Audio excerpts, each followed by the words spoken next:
Before we begin today's show, today we want to give a big shout out to Buzz TV. Buzz TV brings you their own spin on Android devices like the Nvidia Shield and the Amazon Fire Sticks, taking software to the next level with their own app helping you stream anything, anywhere. Buzz TV listens to you, the customers, and consistently brings you the latest and greatest when it comes to hardware, software, customer service, and experience right out of the box. And to find their products, guys, make sure you guys do go to buzztvglobal.com. Don't forget to click the link in the description below to get yourself the latest Android device right from Buzz TV. With all that being said, let's start the show.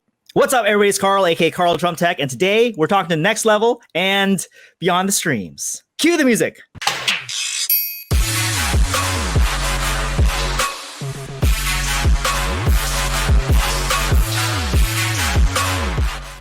Awesome.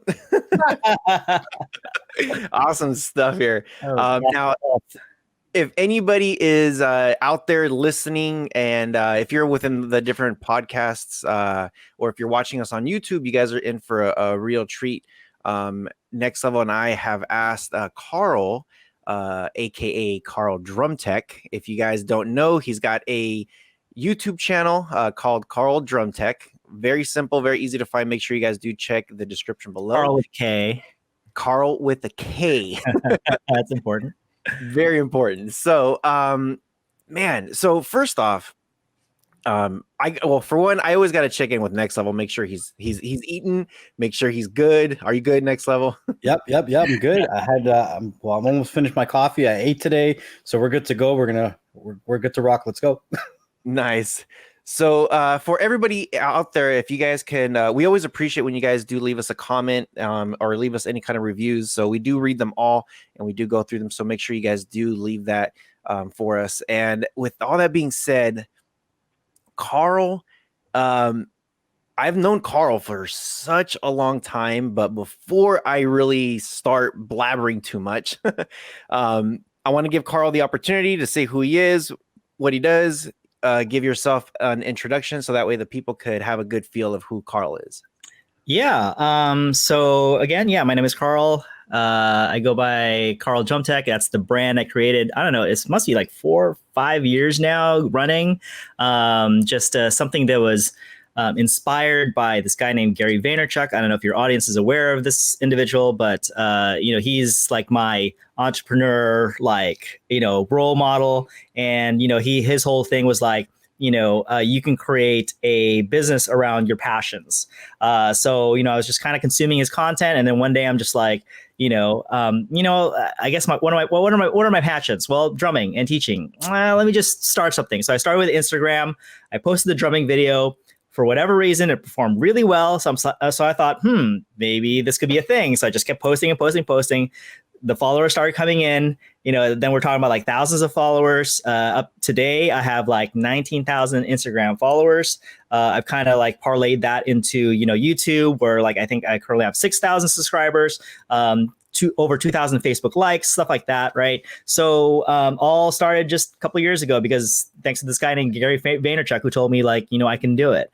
But before that, where I got my skills so that I can talk about drumming and teaching and stuff like that and have credibility and authority in it. I was a high school drum instructor for about 16 years, something like that, at a school called Torrance High School. That I went on to teach other groups, like independent groups. We call independent groups. There's a group called the Troopers in Wyoming. I started with that, doing some, I was just specializing in teaching like the tenor line, which is, just the multi drums that, you see on marching bands. And then I went on to teach another group called Gold, and then also, Impulse. Gold is kind of like where we, like Steve, we met. It was affiliated with Hawthorne High School. Again, that's kind of where we first started knowing each other and stuff like that. That's basically my background. In doing that, in teaching drum lines and things like that, I did have a full-time career working in real estate. I was a office administrator for a brokerage in Beverly Hills. During that time, I was working full time, stuff like that. And then I started the Karldrumtech thing. Like during that, I was teaching a few private lessons, even after, so I stopped teaching drum lines, after a certain time. I just thought, okay, let me focus on the real estate thing. I did hold on to about 4 students at the time. And then one day I got fired. Long story, I got fired and I thought, okay, so what am I going to do now? Well, this Karldrumtech thing is going. Maybe I'll just see if I can get more than 4, private lesson students. So, after I got fired, started, just putting it out there. Hey, I'm offering lessons, so 4 became 5, became 6, became 7. And then just, they started coming in, just you build it slowly. And then now I'm up to 20 private students. That's about 20 hours a week. I make about the same money doing that as I did working 40 hours a week at the real estate gig as an office administrator. So that's who I am. That's where I'm at currently. And there it is. Awesome. I'm a very strong believer in everybody should have multiple streams of income. And I believe that, everybody has something that they're passionate about, but there's usually it's themselves that stops them from 1, pursuing it, and 2, creating a revenue stream from it. So how did you, or how long have you been passionate about drumming and about teaching? And at what point did you really say, this is a hobby, and then you turned it into an income?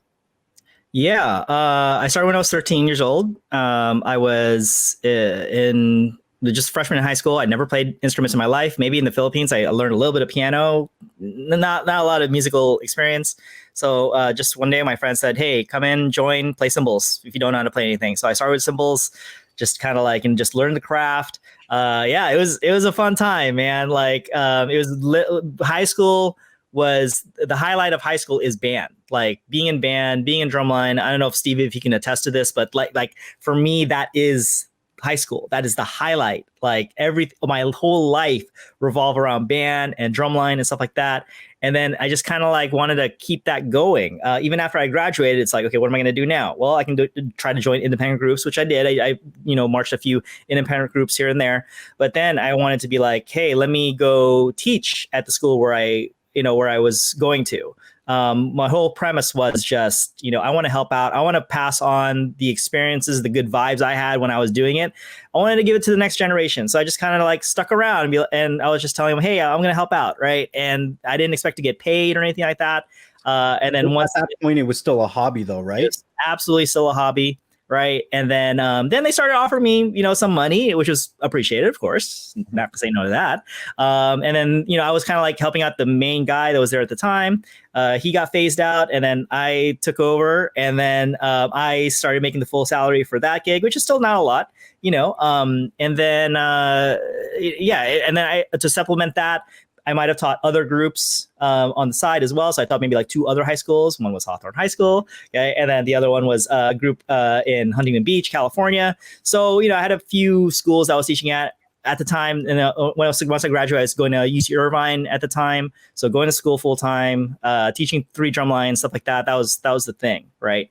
And then, as far as pivoting to, going from a hobby to something where I can monetize it. Again, it was just through this guy named Gary Vaynerchuk, who just said that it's possible to, make, a career out of your passions. And all you have to do is just give a bunch of value for free. You give a bunch of value out for free, at first. And then at some point when you say, hey, I'm selling something, right? In a way, you've guilted people into buying it or purchasing your service because you've given them so much free stuff up front. Okay. And when he says give stuff up front, it's not with the expectation of getting something in return. It's just you give it because you want to. And genuinely, that's what I did. I literally gave free drumming advice, just make my videos entertaining as possible, put my full personality out there. People liked it. Whenever I did say, hey, buy this book that I wrote, it's a 30-page PDF teaching you how to play tenors and stuff like that. People bought that. When I say, hey, I'm offering private lessons, there's people who signed up for that. Not everybody signs up for the stuff. Not everybody buys the books, but a few do. So, that's how I'm able to make an income and and a living just based on something that started out as a hobby, something that was fun, something that was just like the highlight of my career. Even at one point, like one of my parents was like, where's this thing gonna go? Like what is the point of marching band? Like what as a lot of parents would probably say, right? It's like where does this lead to? Like what is the end game? What is what is it like, how are you gonna make something out of this? And I think I've answered those questions. I talk to a lot of my friends and my family who have passions or trades or skills or services, and they struggle to pursue them.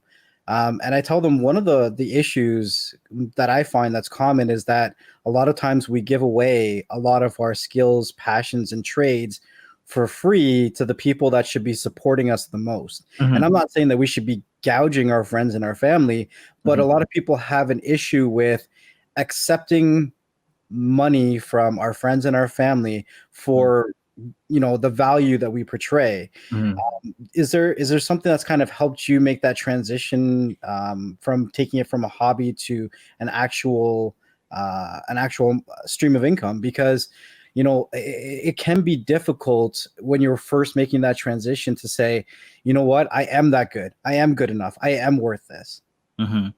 I think it's interesting. I have a business partner. He's very like there's a feeling in him that he feels bad when he tries to sell something or he's trying to get money from people and stuff like that. Like, and for me, it's just kind of like, you're right. I mean, part of it is supporting the creator, supporting the art.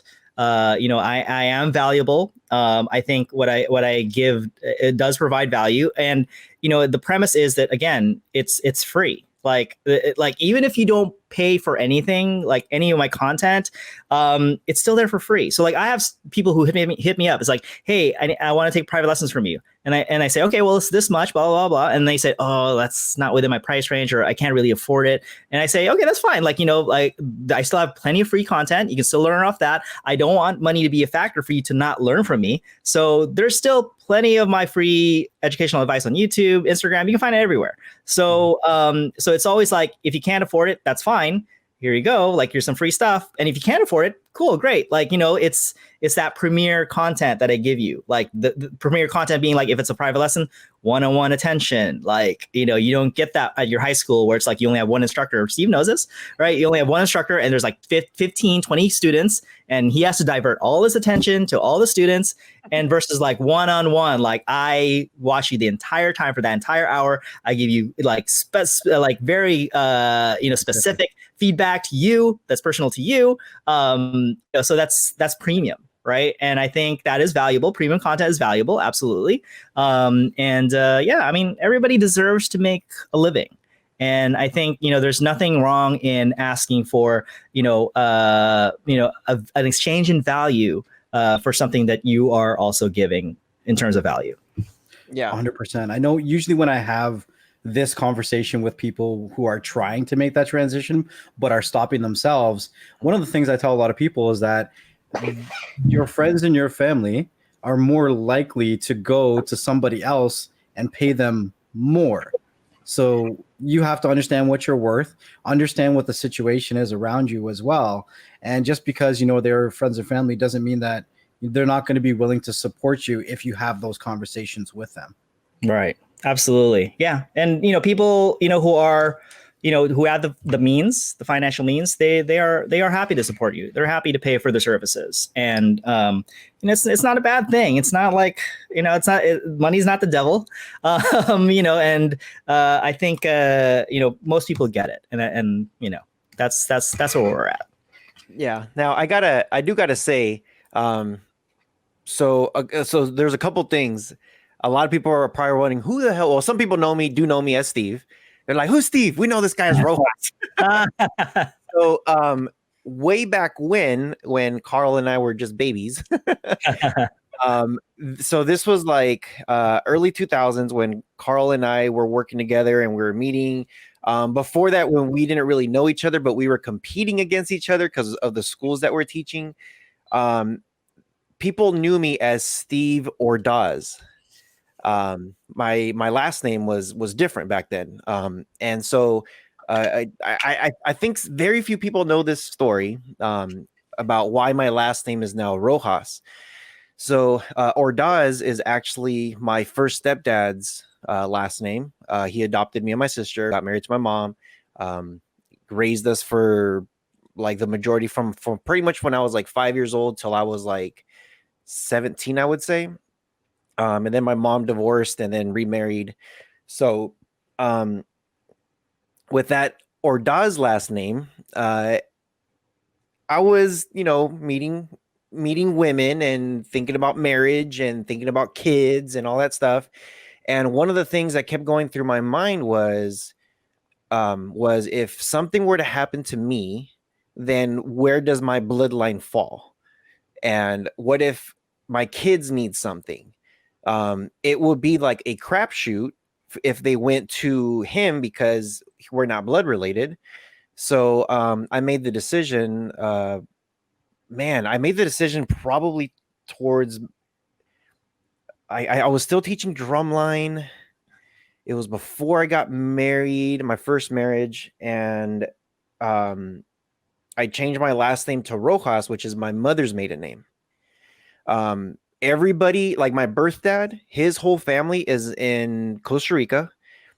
My mom's family, my grandma, she brought all 6 kids here.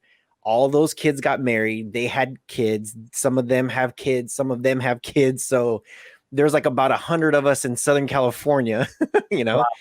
So if I was thinking, okay, for me, logically, the Rojas last name makes sense. I wasn't going to take my birth dad.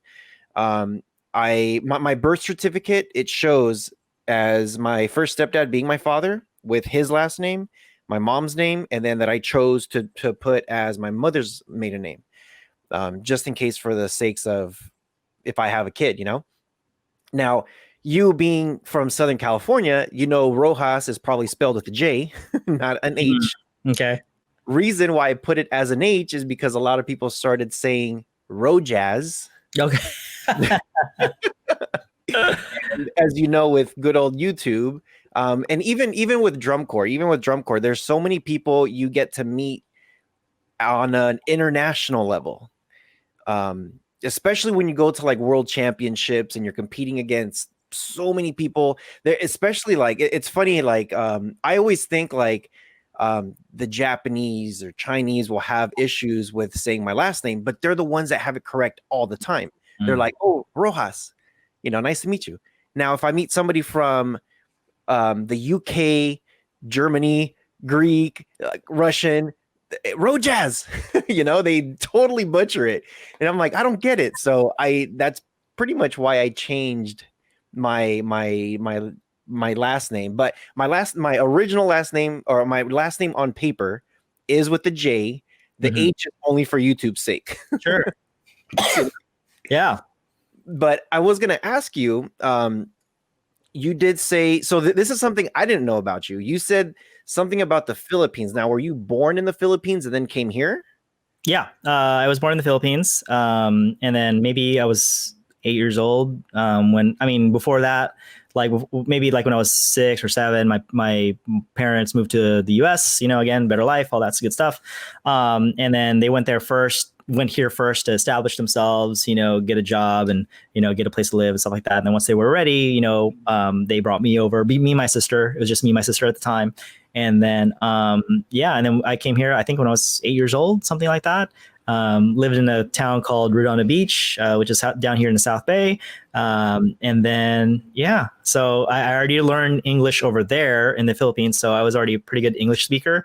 I spoke English in the Philippines. So, just when I came here, people were like, wow, you have no accent. That's because I've been pretty much speaking English almost all my life. Yeah. So your mom and dad are Filipino? Yes. Okay. So I know for so over the years, I've always been like, okay, he's Filipino and he's Vietnamese. For whatever reason, I thought you were Vietnamese. I got that a lot, being Vietnamese. Yeah.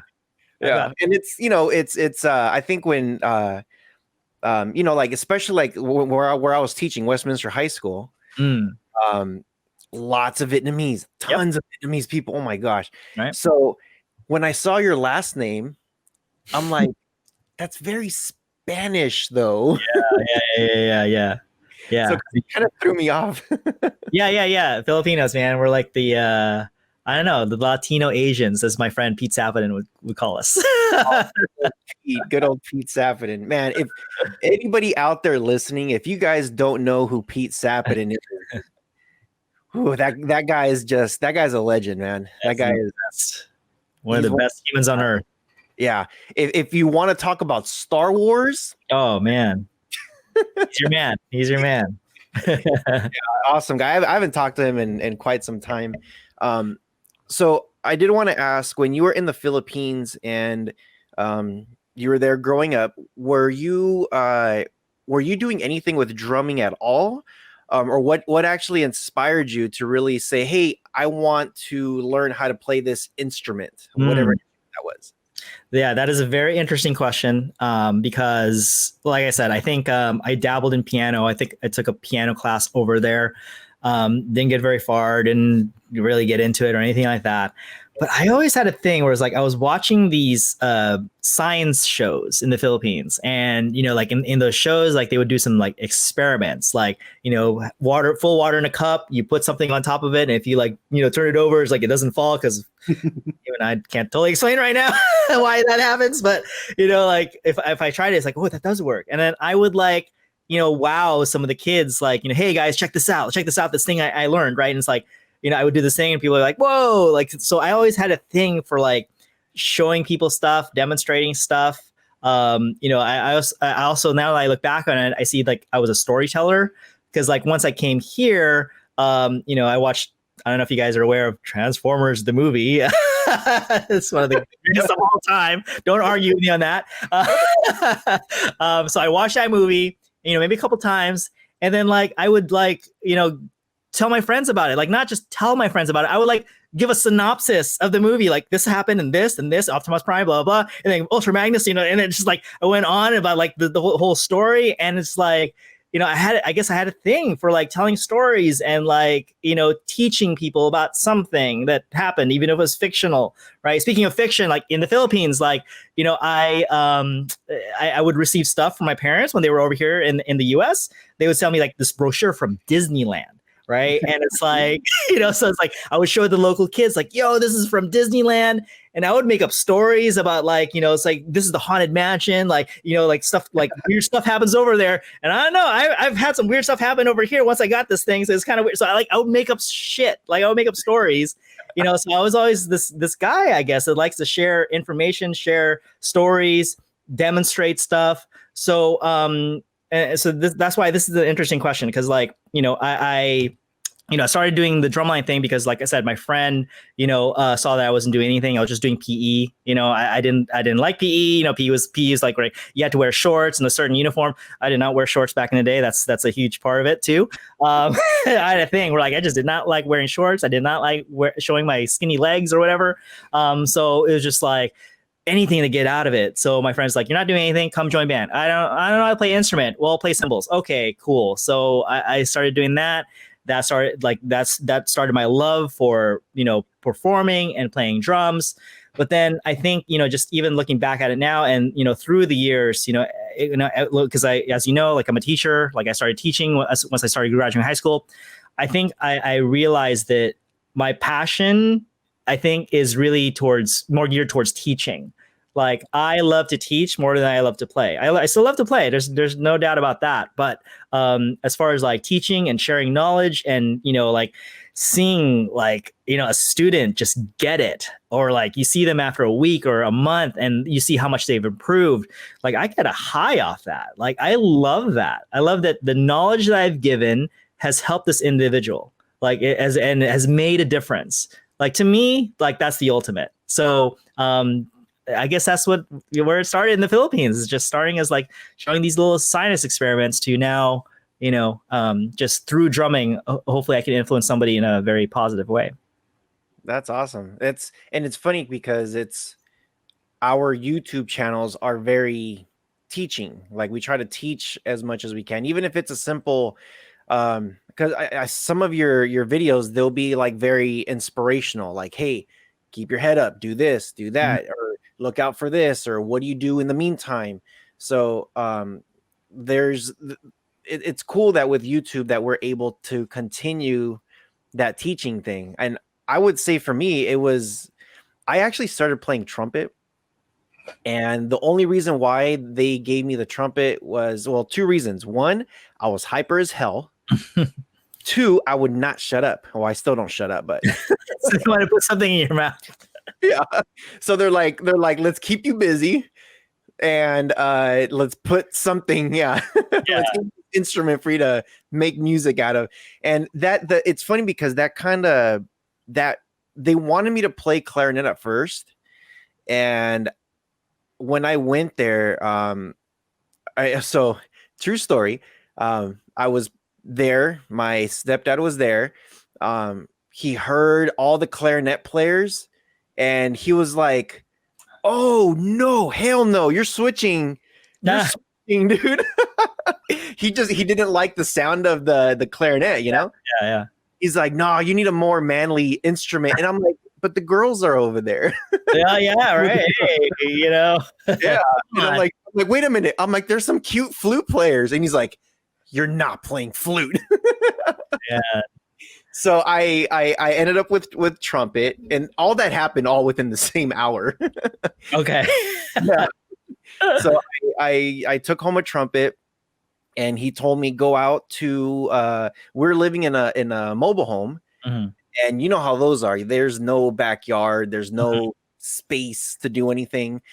So the first weekend with that instrument, we had so many neighbors complaining that he had to take me to a park and said, he literally said this, walk about 100 steps that way and do whatever you need to do.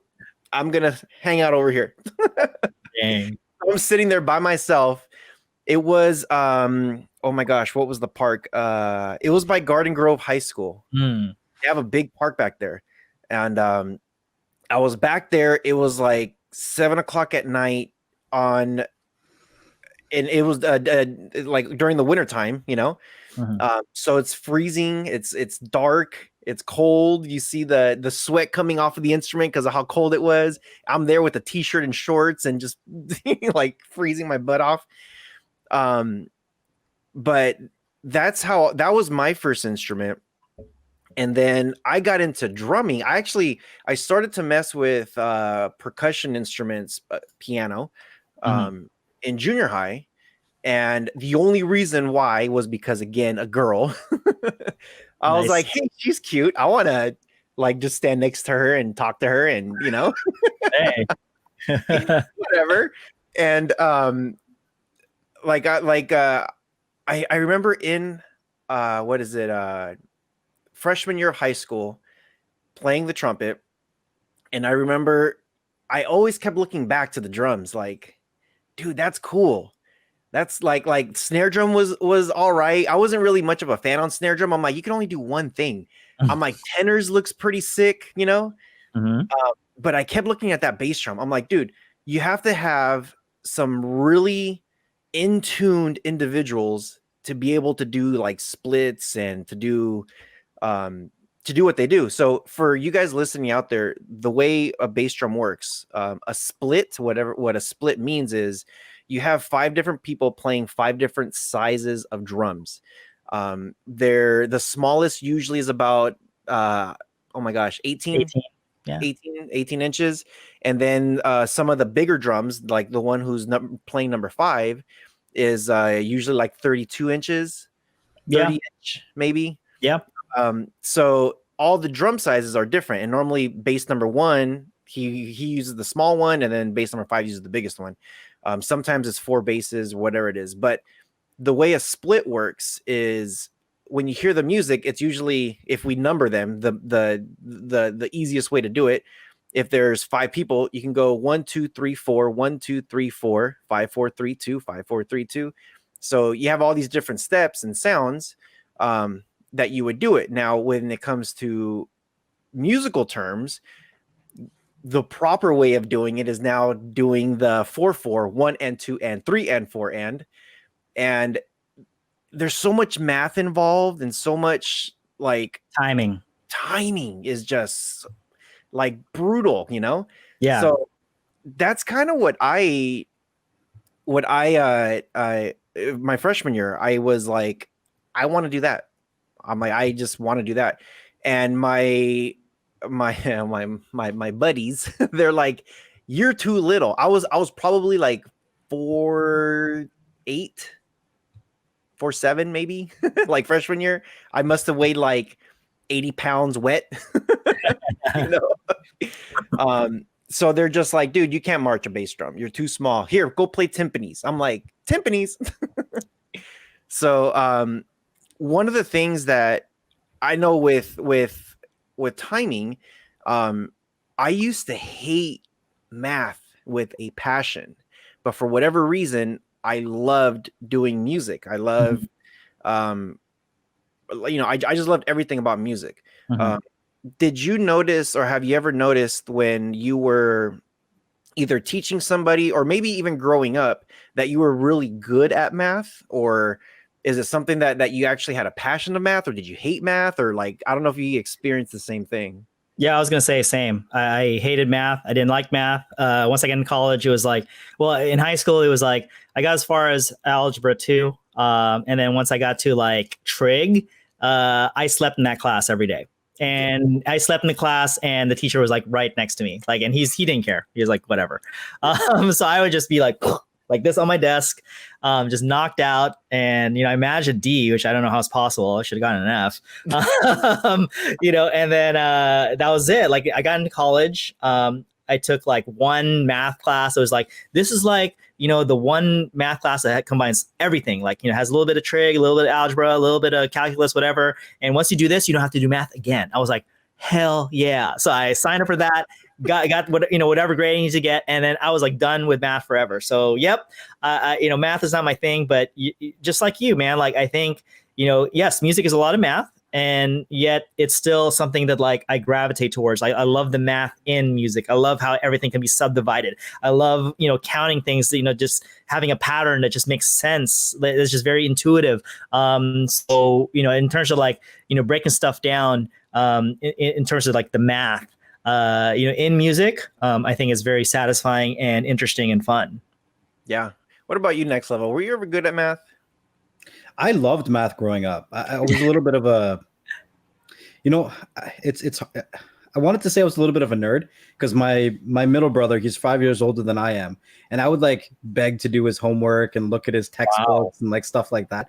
But like later on in life, when math got more complicated, I was just like, I'm not interested anymore.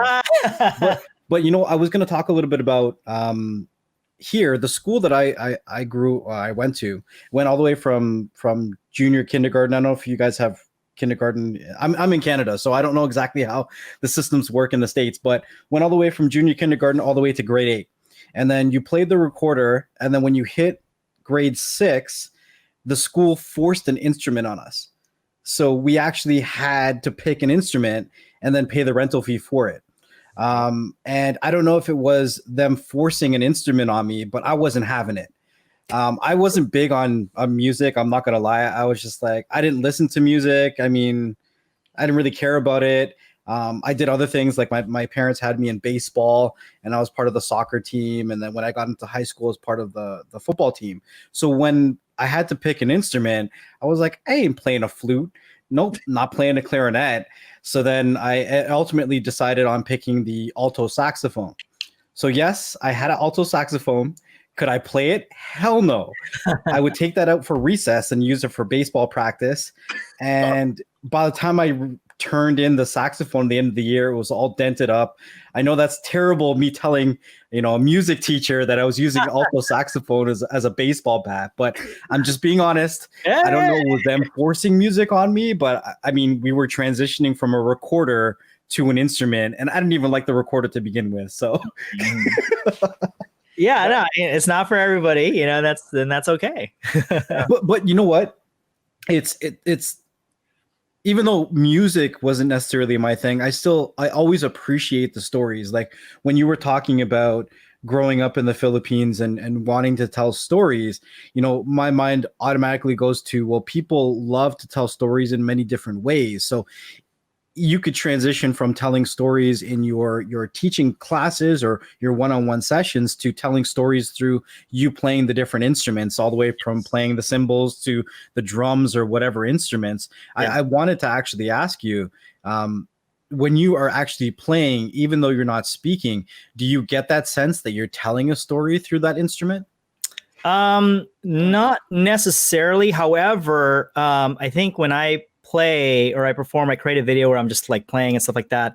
You know, I am conveying like maybe my feelings in that moment. I'm conveying like, you know, if it's, this is like generally speaking, like, you know, for a lot of my videos, you know, I'm very, if you've seen them, very positive, very like high energy, like, you know, the way you see me right now, like that's how I portray myself in my videos on YouTube, on Instagram and stuff like that. For me, it's like I feel like I'm putting out the full range of my personality when I do that. So for me, it's an expression of just me being myself, me being, you know, for a lot of people when they post stuff online, when they perform, when they play something and then they put it for other people to see, it's a very vulnerable thing, right? Because like you post something out there, somebody could critique it, somebody could say, you know, you suck, somebody can troll you, whatever, right? So there's a lot of vulnerability there, right? And then for me to be able to do that, like I'm conveying like I'm unafraid. I am, you know, absolutely, you know, like I'm not the best, but I'm still going to put it out there.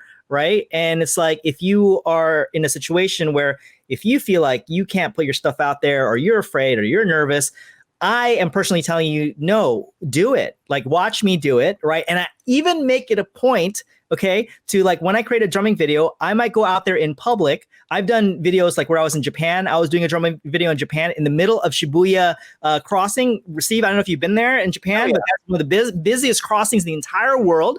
There is like, you can see from the video how loud it is from all the people walking around. And I'm there like, here you go. I'm not going to lie. I was afraid at first because like, oh my God, there's so many people.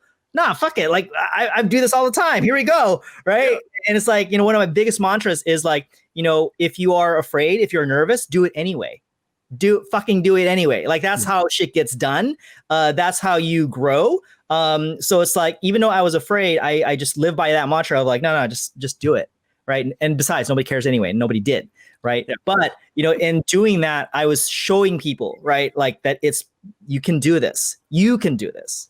Right. And I wasn't always the most confident guy in the world. But you know, like I've developed that over time. It was a skill set I developed over time, to where like people do like they are in awe when they see me. Like I'm in Vegas and there's people walking around and I'm drumming. And some people are like, wow, how can you do that? That's crazy. I'm like, it takes practice just like anything else. And, you know, just, you can't be afraid to put your full personality out there. So am I telling a story? I know I said no at first, but I guess I am. You kind of are. Yeah. Like I was just thinking about it. It's, you know, if you're putting your emotions in on that, it's like the saying, people may not always remember what you say, but they'll remember how you made them feel. Right. Mm-hmm. And if you're putting those emotions into whatever you're doing, if it's how charismatic you are when you play the instrument or how good of a musician you are, you're portraying those emotions that you're carrying at that moment. And if they can feel it on the other side, that's what they're going to remember. Yeah. And I hope that's what's conveyed. And I think that's why people like my stuff. I think that's why people follow me. I think that's why people, you know, have DM'd me and said that I'm inspiration to them. I think it's because of stuff like that, because of what I do, because how I present myself. Yeah. I think it's each part of it. I for one, I just learned something new from Next Level. I didn't know he played no saxophone. Yeah, I didn't play it. I played baseball with it. Yeah. Hey, but you have your hands on an instrument. Yeah. So I think, I don't know, for me, it's funny. Him and me have been working together for quite some time now. How do we meet? Oh yeah. Man. So I've been doing my YouTube thing for a couple years, and Next Level's been doing his stuff for a little bit too. I think I've been around just a little bit longer than he has. and there was one thing that was, you know, how to jailbreak your Fire Stick and how to watch the Kodi app on and get free stuff. So my channel was big into that when I first started. That's actually how I grew my subscribers all the way up to 100,000 just doing on that one app. With him, he came in where you could do other apps, third-party apps, and he had a really big there's this application called FileLinked, and that's where you could get all these different other apps to watch movies, TV shows, and all kinds of stuff. So I've said this a couple times, and he always says no. I'm like, whatever, dude. So he was the one that has, and he still has, the best FileLink store out there. He was the one that was pushing like some of these apps that a lot of people weren't doing. If it wasn't for him, then some of these third-party apps wouldn't be where they're at. He's done so much with that community. So with us, I was never big into FileLinked. I'm like, this is dumb. He was anti-file linked. So I was on one side saying, hey, this is the best way to do what you got to do. And then Rohas was on the other side saying he's lying, but not saying he. He was like, this is terrible. Don't do it. Yep. And literally, I was like, hey, you know what? Go to this website. Here's all the apps. Just click it, download, done. You don't have to go to an app to get an app to download the app. I'm like, screw that. Like, I'm going to get rid of all those steps. And so him and me would constantly jump on people's shows, and we were like kind of like oh, is he gonna say something about me? Is he gonna say something about me? And, Nice. and we never did. We kept it respectful all the time. And finally, I was just like, you know what, the filing thing is just easier for most people, and they're gonna feel more secure because there is a lot of security within the filing versus going through a website. So I was like, you know what? You know, it's just another avenue. There's never one way of doing something. There's multiple ways of doing something. And I'm a firm believer of that. So I had a live show and I invited a couple people out. He ended up jumping in the show. We ended up talking, and he came back to another show, and we didn't notice this at first, but people were saying like, dude, you two have a really, really good dynamic. Like a really, really good dynamic. And Next Level was like, hey, you want to come on my show? I was like, sure. So then I jumped on his show on the next day, and that's when we both noticed, like, holy crap, dude. Like we really do have a really good dynamic. Yeah. Like we know how to bounce stuff back and forth. Rohas was doing his shows on Thursdays, and then I was doing my shows on Fridays, and then it just naturally became every Thursday we did a show on his channel, and every Friday we did a show on my channel. Nice. Yeah. And then from there we just started, we both had ideas that we wanted to do, but you can't necessarily do everything you're thinking about by yourself. Right. You know what I mean? Like every YouTuber has thought at one point, hey, I want to do a podcast. You know what I mean? Yeah. But it's difficult to do a podcast all on your own. And I've thought about doing a podcast. And then when Rohas is like, hey, I wanted to do a podcast, I'm like, well, shit, me too. Yeah. And it was man, I would say the first time I brought it up with the idea of starting one within the streaming community and stuff, it might have been like 2 years ago, maybe 3 years ago. And I was really like, man, I would really want somebody to do it with, because it's just a really good dynamic when you have two people or multiple people when we're doing stuff like this, you know? And yeah, kind of just threw it out, and we were just like, yeah, you know what, let's try this out. We literally put our heads down for 2 months, and we were grinding how to do it, where are the platforms, how to do this, how to open this, how to catch the algorithm, images, content, like everything. And yeah, and then it just happened. And we're just like, hey, let's just do it. Let's just jump into it. And then July 1st. No, August 1st. August 1st was when we really went full tilt. I think it was July. So the way that we kind of work is we schedule everything, and we have everything scheduled to be released at certain days and times. So all through July, we were recording. And then we have the way that we work with the podcast. I guess I'll kind of go over the structure of it a bit, just to kind of show I almost want to say the work ethic, because Monday, Wednesdays, and Fridays, the podcast comes out on all the different platforms like Pandora, TuneIn, Spotify, iHeart, Apple, Google, like everywhere. And then the videos for those come out on Tuesdays, Thursdays, and Saturdays, right? And we want to make sure that we have all the content, everything's edited, and it's good to go. And Rohas has a very organized way of how he schedules his content like months in advance. So, I mean, even right now, we have either planned to or some recordings leading right into next year. Wow. It's pretty intense. But I mean, just seeing how Rohas works his own channel, if he's going to, like, I'll say this right now, if he's planning on doing something, you either hold on, jump aboard, or walk away, because you got to keep up and stay up, or just forget about it. Because once we decide to do something, he's like, all right, this is what we're doing. Yeah. We're doing it. Let's go. So once we decided that, okay, we're going to do a podcast, it was, okay, we're recording tomorrow. And I was like, so, you know, and it's interesting when you start to work with somebody, both being kind of entrepreneurs or, you know, self-sufficient, because schedules like that don't necessarily align. Mm-hmm. So you kind of have to find that happy medium to meet each other at. It's not always easy to have someone to work with when you're putting all this time and effort in as well, right? You want to make sure, and that's why I think it took, you know, both of us so long to start certain things.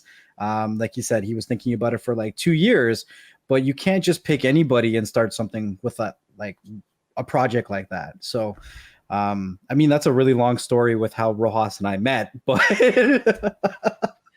yeah.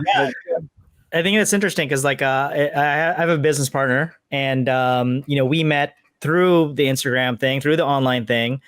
He, you know, just was somebody I noticed was also living in LA at the time. You know, he was doing this kind of same stuff I was doing. So, you know, I just kind of like hit him up like, hey, we're doing the same thing. You know, why don't we, you know, just meet, just to meet. Right. So, you know, I just DM'd him and he's like, okay. So we met, and then, you know, we talked, and we did a few collabs. Like, you know, I think the first collab we did is we did a video, like a live stream, like on, it was what was it called? Periscope. I don't know if anybody's heard of Periscope. So we did a Periscope live stream in like LACMA. So where the LACMA lights are, and then that just turned into just a friendship where it's like, you know, we were meeting regularly, we were you know, creating content regularly together, and you know, the dynamic is different when it's just like, when it's you're by yourself, it's one thing, but when you add another person to bounce ideas off of and just, you know, interrupt each other, or like just kind of like riff off each other, like it's a completely different thing. And I think it's more engaging for the audience in many ways, because you got that shift of dynamic that's interesting to watch, right? So it's a totally different energy, and you know, we just kept talking, kept collabing, you know, and just kept brainstorming too, like, you know, how do you build your brand? Well, I did this, like, you should do this, and we're just advising each other on things, and then that turned into, you know what, like, you know, I have this idea for a business, and you know, if you want to do some stuff, like, I think we should be business partners. So, you know, we got together and we became business partners, and, you know, we've been doing that ever since. Yeah, it's awesome how Next Level and I, we've grown a bond, a very tight bond. And I think when you do have that business partner, you grow something that normally, like, it could go one of two ways. It could just be you start bonding in a very I guess a negative way, where it just kind of feels like work. Or you could bond into, like, him and me, like I consider him as a brother. I could call him and I know he'll talk to me and say, what's up? What are you doing? Like, we talk to each other all the time. And it's cool how sometimes, you know, there's a lot of times that we don't agree with stuff. We'll disagree and we'll go crazy about certain things, and we'll make fun of each other. I think it's more one-sided, more me making fun of him about something. And then he just laughs it off, and I'm like, all right, whatever, I'm laughing too. So I think it's pretty cool, the bond that we've grown by doing all this. Yeah. Yeah. And I think that's great. You know, and you need somebody, I think, to riff off of and get ideas. And I think for me and my business partner, it was more like, we really started as accountability partners. So we held each other accountable. So it's like, okay, so what's the action items for, even if we were separated, like even if we're like doing our own thing at a time, it's like, okay, so for you to build your channel, you should do this, this, and this. Okay. All right, I'm going to do it. Okay. For me, I should do this, this, and this. All right. So next week when we meet, we're going to check in with each other and then see if you did those things. Yeah. Right. And then it's like, you check in the next week, and if somebody didn't do it, like, oh, come on, like, you get you get to be able to like make fun of them and stuff like that. Like, you suck, whatever. And then vice versa. Like if it doesn't happen the other way. Right. So, and I think that's great. It pushes you and it makes you, accountable to somebody. I think that's a whole level of like, getting shit done. Yeah. Yeah. So I was kind of mentioning it. Rohas is very organized, right? He's very organized. He's regimented, and he just likes to tackle a lot of tasks. I am very disorganized. I'm actually like I'm a single father, so I have my kid full time with me, and I have a lot of things that are going on in general. Like one of my things when I first came into this community was my idea to build a community. So I started creating Facebook groups and Telegram groups, and I wanted everybody to help each other. So my goal was just like every other content creator. I teach people, people teach people, and the community grows bigger and bigger, right? But just like you're saying, I can get off topic very quickly. I have terrible memory. So for me to remember something, it is kind of good that Rohas keeps me in check sometimes, because he was laughing while you were talking. He's like, yeah, accountability.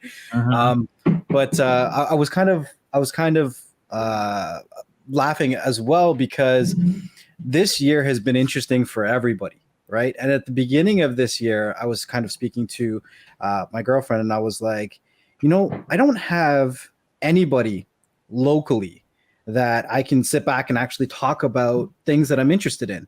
Like if I'm interested in computers or tech or whatever, I don't really have anyone, like a real person. Like I can talk to a lot of people in the groups. I can, obviously make YouTube videos where it's kind of one-sided, where I say what I want to say and then people comment, but there's no real dialogue, right?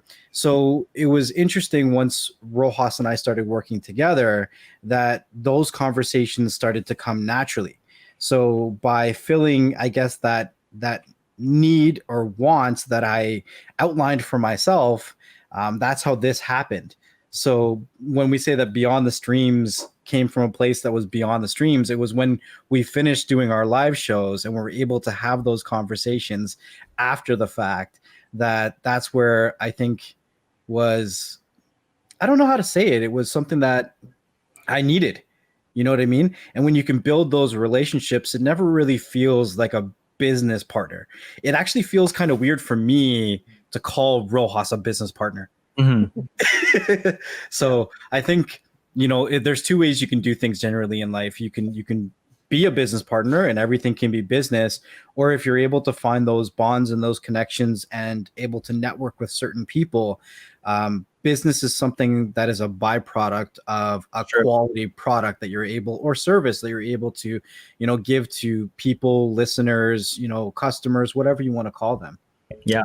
Absolutely. I completely agree 100%. And, like my business partner, we're good friends. He is like a brother to me, and, next level, I'm like you, I am very disorganized. So he keeps me in check for being organized and, being on top of my stuff. And, and you need that. I think it's good for me to be like, kind of like the guy who's a little bit looser, a little bit, for me to be able to say, like, yeah, like, when you, that video, like that you haven't posted yet, dude, it's good enough. Like, stop being a perfection paralysis person. Like, then that's good for him too, so, but it's that dynamic and finding that balance, I think, is good for everybody, right? You can't just be like in the bubble by yourself, like just being stuck to your ways and your own, like, I guess, deficiencies. Somebody can kind of help you get out of that when you have somebody being holding you accountable to breaking out of it. Yeah. Nice. Love that, man. That's awesome. So this is towards the end of the show now. We like to always ask whoever our guest is if there's any last words, anything that you would like to throw out there. If you want to shout yourself out, whatever you want to do. If you want to say, hey, you, remember you, screw you too. Whatever you want to say, take the platform, man. Thank you. First of all, I want to say thank you guys for allowing me to be on this show. It's been a lot of fun. You guys are really cool, and you guys give a lot of value to your audience, I can tell. So, definitely please keep doing what you're doing. Otherwise, for me, like, my whole thing is drumming. But as you can see, hopefully, that I've always preached that it's more than just drumming that I teach. I sell more than just that. I like to think that I'm giving you value in so many other ways, whether that's life advice or just different perspectives or just, entertainment. Like, me allowing myself to be myself, hopefully is entertaining and engaging to watch. I always keep in mind that, like, when I put myself out there, I think about the other person on the other side. Are they enjoying this? Are they having fun? Are they, getting something valuable out of this? So hopefully you're getting that. And if you want to consume more of the content, Karldrumtech, it's the same on every single platform: Instagram, Facebook, YouTube, Twitter, and I have a website as well, karldrumtech.com. And you can find me on all of that. Shoot me a message. Let me know that you saw me on this podcast. I definitely do my best to say what's up to everybody and reply to every single comment. I look forward to meeting all of you. Awesome. Next, though, anything you got to say before we get out of here? It's interesting because this is a podcast. I kind of wanted to say, sometimes it is more powerful to listen than to speak. And we all have our own experiences and our own stories. And one of the things that I enjoyed about this is that as each one of us were talking, you could see that we were listening and actually, interacting and enjoying the conversations, because we come from different walks of life. Everybody. I mean, the transition from moving to another country, or transitioning between jobs, or pivoting from one experience to another. 2020 is a very interesting year. And as much as we have something to say, sometimes it's more powerful to listen to those that are around us. So if you're trying to make an impact, make sure you do so with open ears.